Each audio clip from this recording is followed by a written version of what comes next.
خصوصی توجہ دیا جاتا ہے، وہیں بچیوں اور لڑکیوں کی تعلیم کو نظر انداز کر دیا جاتا ہے۔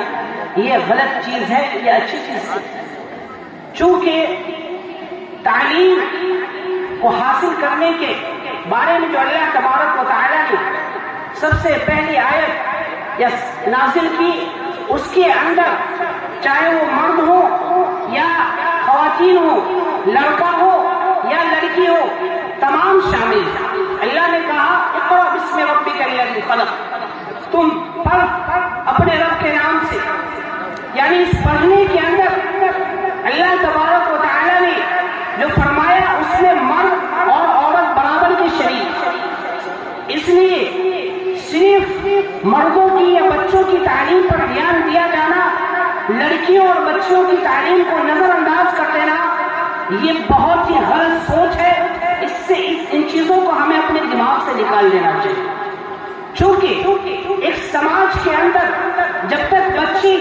یا خاتون یا مائیں پڑھی لکھی نہیں ہوں گی، وہ سماج امن و امان اور ترقی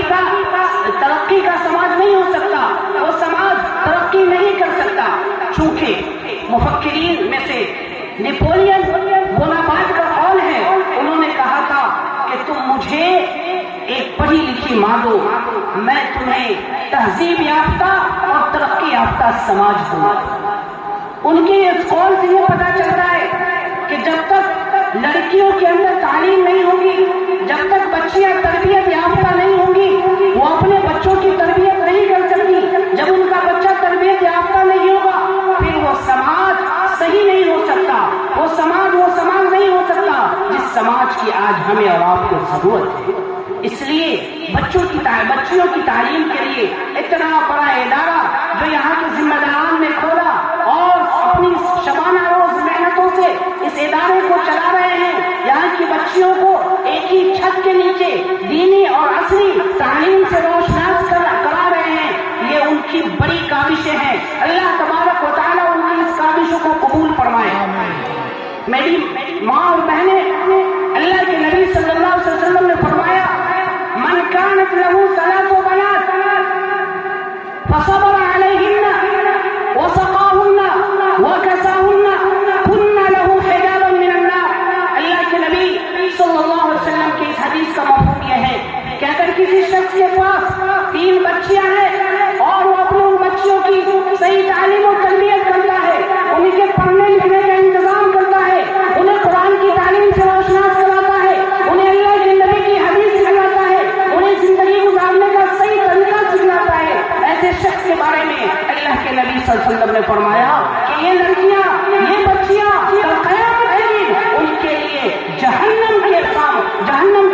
سامنے وہ ان کے لیے حجاب اور پردے کا کام کرے گی، یعنی ان کی تربیت کی وجہ سے وہ انسان، وہ باپ، وہ مائیں جنہوں نے اپنی بچیوں کی صحیح تعلیم و تربیت کی ہوگی، وہ جہنم سے بچا نہیں جائے گا۔ اس لیے آپ اپنی بچیوں کی تعلیم پر خصوصی دھیان دیں، آپ انہیں پڑھائیں، انہیں لکھائیں، انہیں سے سماج ترقی کرے گا، انہیں سے سماج کے اندر امن آئے گا، انہیں سے سماج آگے بڑھے گا۔ اور اللہ کے نبی صلی اللہ علیہ وسلم نے فرمایا کہ نزل اللہ امرأ سمع مقالتی فوعاها وحفظها وبلغها۔ اللہ کے نبی صلی اللہ علیہ وسلم کی اس حدیث کا مفہوم یہ ہے کہ اللہ تبارک و تعالی اس انسان کے چہرے کو روشن رکھے گا، تر و تازہ رکھے گا، جس شخص نے اللہ کے نبی کی باتوں کو سنا، اس کو یاد کیا، پھر اس کو یاد کرنے کے بعد اپنے احباب کے پاس پہنچایا، سماج کے لوگوں تک اسے پہنچایا، ایسے لوگوں کا چہرہ کل قیامت کے دن تر و تازہ ہوگا۔ یہ اللہ کے نبی صلی اللہ علیہ وسلم کی حدیث ہے۔ آپ بچیاں،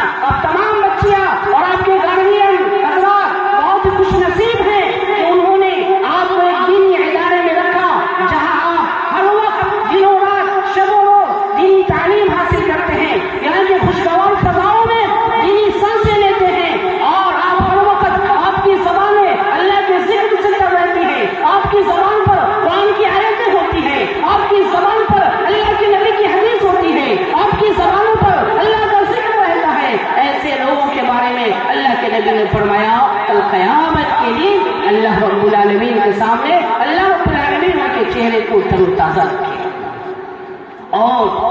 جب ان بچیوں کی صحیح تعلیم و تربیت ہوگی. انہیں کے بارے میں کہا کسی شاعر نے الام مدرسۃ اذا اعددت شعبا طیب العراق، کہ یہ ماں پہلی درسگاہ ہے.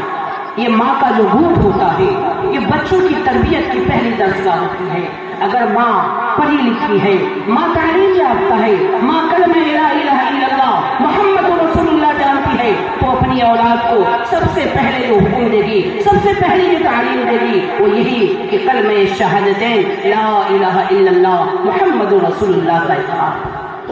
لیکن اگر ماں پڑھی لکھی نہیں، ماں جاہلہ ہے، ماں کو پتہ نہیں کلمہ شہادتین کس کا نام ہے، ماں کو پتہ نہیں اسلام کیا ہے، ماں کو پتہ نہیں ایمان کیا ہے، ماں کو پتہ نہیں رب کون ہے، ماں کو پتہ نہیں نبی کون ہے، ماں کو پتہ نہیں کہ ہمارا مذہب کیا ہے، تو پھر اس کی اولاد بھٹک جائے گی، راہ ہدایت سے بھٹک جائے گی. پھر وہ صراط مستقیم سے جب ان کی اولاد بھٹک جائے گی تو دنیا بھی خراب ہو جائے گی اور آخرت بھی خراب ہو جائے گی. اس لیے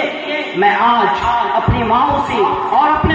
ان گارڈین حضرات سے یہ التماس کروں گا کہ آپ اپنی بچوں کے ساتھ ساتھ اپنی بچیوں کو بھی دینی تعلیم سے روشناس کرائیں، انہیں کتاب و سنت کی تعلیم دیں. اور جب آپ انہیں صحیح تعلیم و تربیت دیں گے، بچیوں کی زندگی اچھی ہوگی، سماج کے اندر ان کا مقام ہوگا. سماج کے اندر جو لڑکیوں کو نیچی نگاہوں سے دیکھا جا رہا ہے، جب آپ انہیں مہذب بنائیں گے، تعلیم یافتہ بنائیں گے، ان کا مقام بڑھے گا، ان کی شان و شوکت میں اضافہ ہوگا. چونکہ اللہ تبارک و تعالیٰ فرماتا ہے یرفع اللہ الذین آمنوا منکم والذین اوتوا العلم درجات، کہ جو شخص تم میں سے ایمان لائے اور جن کو علم کی دولت سے نوازا گیا، اللہ تبارک و تعالیٰ اس انسان کی شان و شوکت کو بڑھا دیتا ہے. اس لیے میں آپ تمام لوگوں سے گزارش کروں گا کہ جن کی بچیاں نہیں پڑھ رہی ہیں، آپ اپنی بچیوں کو اس ادارے میں یا اس جیسے دیگر اداروں میں داخلہ کرائیں، تاکہ وہاں بچیاں وہاں کے خوشگوار فضاؤں میں رہ کر دینی تعلیم سیکھیں گی. جب وہ دینی تعلیم سیکھیں گی، خود کو مہذب بنائیں گی، سماج کے افراد کو مہذب بنانے کی کوشش کریں گی. پھر اس طریقے سے وہ سماج امن و امان، سکون و اطمینان کا گہوارہ ہو جائے گا. اخیر میں اللہ رب العالمین سے دعا کو ہو یا الہ العالمین ہم تمام لوگوں کو علم نافع اور عمل صالح کی توفیق عطا فرما. یا الہ العالمین اس علمی چمنستان کی حفاظت فرما. یا الہ العالمین یہاں کے ذمہ داران کی تو غیبی مدد فرما. یا الہ العالمین اس مدرسے کے یا اس جامعات کی جو بھی پریشانیاں ہیں، اے اللہ تو غیب سے ان پریشانیوں کو دور کر دے. یا الہ العالمین ہم تمام لوگوں کو اس محفل میں جو شریک ہوئے ان کے آنے کو قبول فرما. وآخر دعوانا الحمد للہ رب العالمین. والسلام علیکم ورحمۃ اللہ وبرکاتہ.